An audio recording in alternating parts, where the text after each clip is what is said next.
হচ্ছে বিগত কয়েকদিন ধরেই আমরা দেখছি সাব্রুমের প্রাক্তন বিধায়ক শঙ্কর রায় বিভিন্ন প্রশাসনিক কাজ পরিদর্শন, স্কুলগুলোর মধ্যে ভিজিট, তার শিক্ষক শিক্ষার্থীদের সঙ্গে মিটিং করা ইত্যাদি আমরা দেখছি।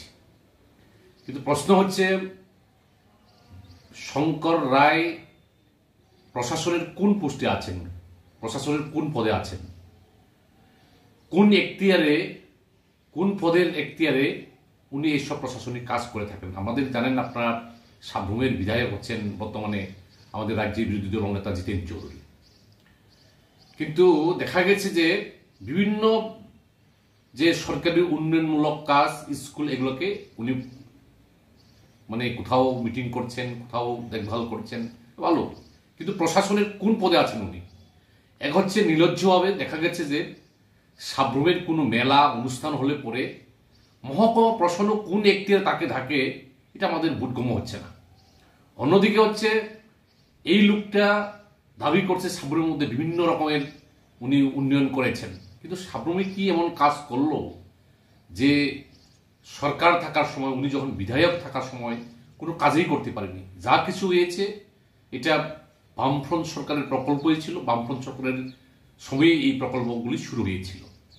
এখন দেখবেন এই শঙ্কর রায় আগে একটা ওই জেরক্স মেশিন দোকান উনি করতেন, শুনেছি লোকের মুখে উনি একজন দেউলিয়া কন্ট্রাক্টর, এখন দামি গাড়িতে চড়েন। 2-3 দিন হলে পরে নতুন নতুন বিলাসবহুল গাড়ি, নতুন নতুন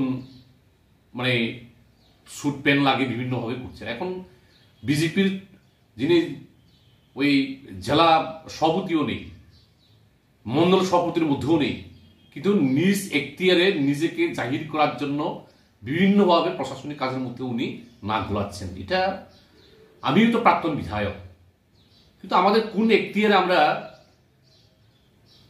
ওই প্রশাসনিক কাজ আমরা দেখভাল করতে পারি? হ্যাঁ, আমরা কোনো কোথাও দোষ হলে, ত্রুটি হলে পরে আমরা এটাকে সরকারের নজর নিয়ে যেতে পারি, কিন্তু উনি প্রশাসনিক কাজের মধ্যে নাক গলাচ্ছেন, প্রশাসনিকভাবে তদারকি করছেন।